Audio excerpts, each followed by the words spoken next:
Well, thanks for tuning into today's video. We're going to have a quick look at the JMA model today. We've got the update for the next 3 months from the Japanese Met Agency today. So have a look at that. Of course, I use the JMA model every Friday for the month ahead forecast, but it does have a longer range output that you can see, and we'll be using that today because it'll be taking us from January through to March, a 3-monthly forecast. Also going to have a look at the possibility of some really stormy weather coming up.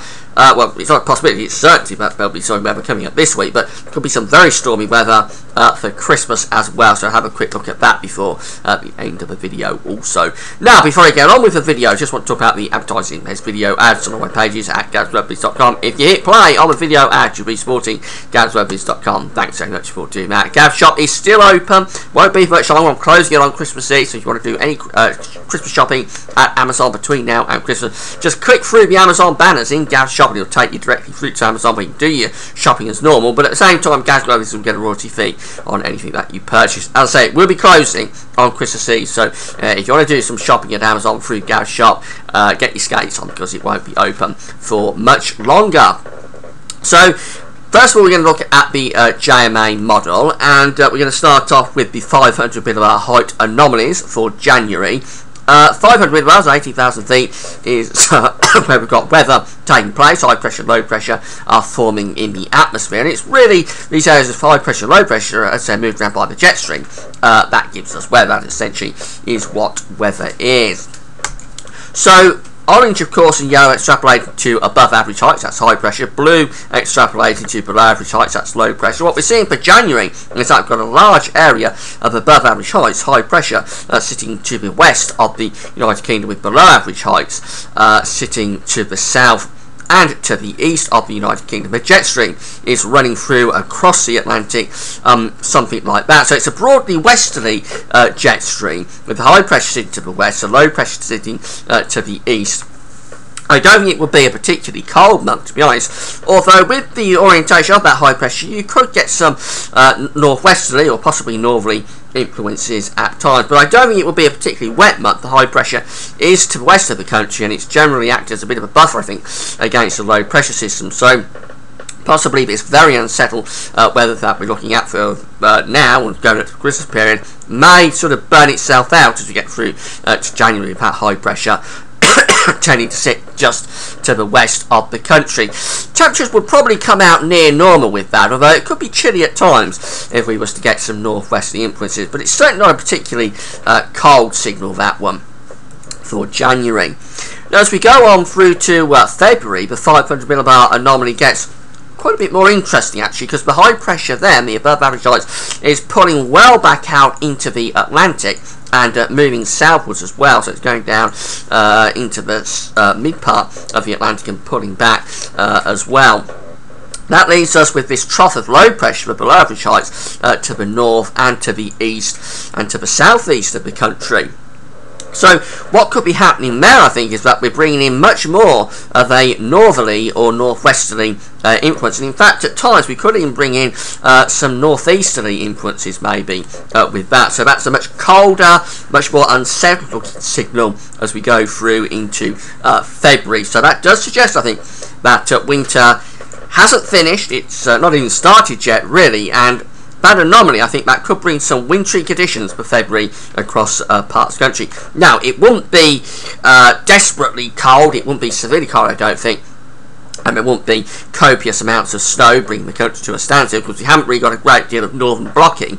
But nevertheless, that is a colder, more wintry looking signal, I'm sure about that, for February. And then finally going through to March.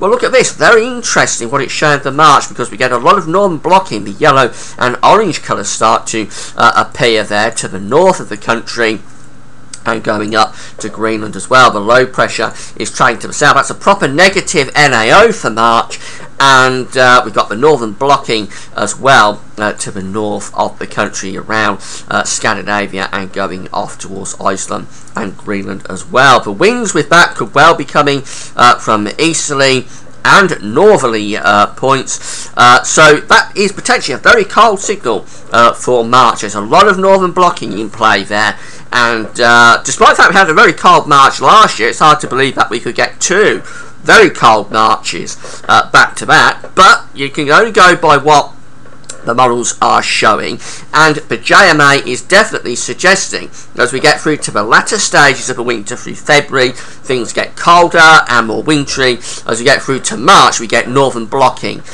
really coming back. So we've got to watch this. I think if you're a bit despairing about where winter is at the moment because it's so mild in December, well, don't despair too much, because there could be a lot still left of this winter. There could be a lot to play for, I think, as we get through to February and into March. Now, these are very experimental models, so don't take them too seriously, but it is a suggestion there, definitely, that there's a lot more of this winter still to go. Now, let's just have a quick look at the unsettled weather that we've got coming up. We've got several bouts of gales on the way. Wednesday, yep, we're going to have some really wet and windy weather sweeping across the country. There could be severe gales on Wednesday. Look at these tightly packed icebergs. That could be winds, well, widely getting up to 50 or 60 miles an hour. But in the north and the northwest, at midnight on Thursday, we could well be seeing perhaps winds, gusts going up to 70 or 80 miles an hour, blowing through Northern Ireland, across the Irish Sea, in towards Northern England. Really, really windy conditions possible on Wednesday and into Thursday. Then things will calm down a little bit through Thursday, but on Friday the next area of low pressure will rattle in, and that's going to bring some gale or severe gale force winds across the country as we go through Friday. I'm not sure it's going to be quite as severe as we have on Wednesday into Thursday, but nevertheless, Friday to Saturday, again, we could well see winds widely up to, or gusts of wind widely up to 50 or 60 miles an hour. Wouldn't rule out 70 or 80 mile an hour gusts as well. And it's really pretty much for the whole country as well, even for England and Wales. Very tightly packed icebergs. There's also going to be a near stationary weather front here Friday as well across England and Wales, bringing pulses of very heavy rain in off the Atlantic. So a really wet and windy end to the week does look likely as we move from Friday into Saturday. It's not until later on in Saturday that the worst of those winds then start to clear off in towards the Low Countries and northern Germany, and the isobars begin to open out a little bit, but still very windy even by the end of Saturday. And then as we move through to Christmas, well, as I hinted, there could be a real storm brewing for Christmas. This is the 6 o'clock in the morning on Christmas Eve, sharp 6 o'clock in the morning on Christmas Eve. Doesn't look too bad at that point, quite breezy, but nothing too severe. We've got an area of low pressure developing out in the Atlantic through Christmas Eve into Christmas Day, and that sweeps eastwards through the course of Christmas Day. The latest run of the GFS, the 6 o'clock run, suggests that the worst of this is going to be for France and Germany, where there could be very severe gale force winds, gusts up to 70 or 80 miles an hour from Christmas Eve into Christmas Day. But it is restricting it to the south, and we're not actually too bad on this particular run. But that's only a difference of a few hundred miles. If you push out a few hundred miles further north, that brings us well and truly into the firing line. And let's have a look at the ECMWF. This is for midnight on Christmas Eve, so midnight Tuesday the 24th of December. Doesn't look too bad, but it's this area of low pressure developing in the mid-Atlantic. Look what it does as we go through to midnight on Christmas Day. That is an exceptionally severe storm being indicated by the ECMWF for Christmas Day. It's got the central pressure of that low pressure down to 940 millibars across Northern Ireland. The worst of the winds to the south of it, blowing through the Irish Republic and on into England and Wales. Now, if that is right, that would be, well, gusts of wind there, easily up to 70 or 80 miles an hour across much of Ireland, England and Wales. But you could increase that perhaps for western coast of Wales, southwestern England, western coast of Ireland. You could probably increase that to say 90 or even 100 miles an hour from that storm. That is a very, very vigorous and severe Atlantic storm that the ECMWF is signalling this morning for Christmas Day Now, don't be too concerned, because the GFS is already hinting that it's going to be a lot further south, and it's going to hit northern France and the Low Countries and Germany. But with those sort of deep depressions churning away in the Atlantic, there is the potential at some point over the next week or two that we could be hit by a really severe spell of wind.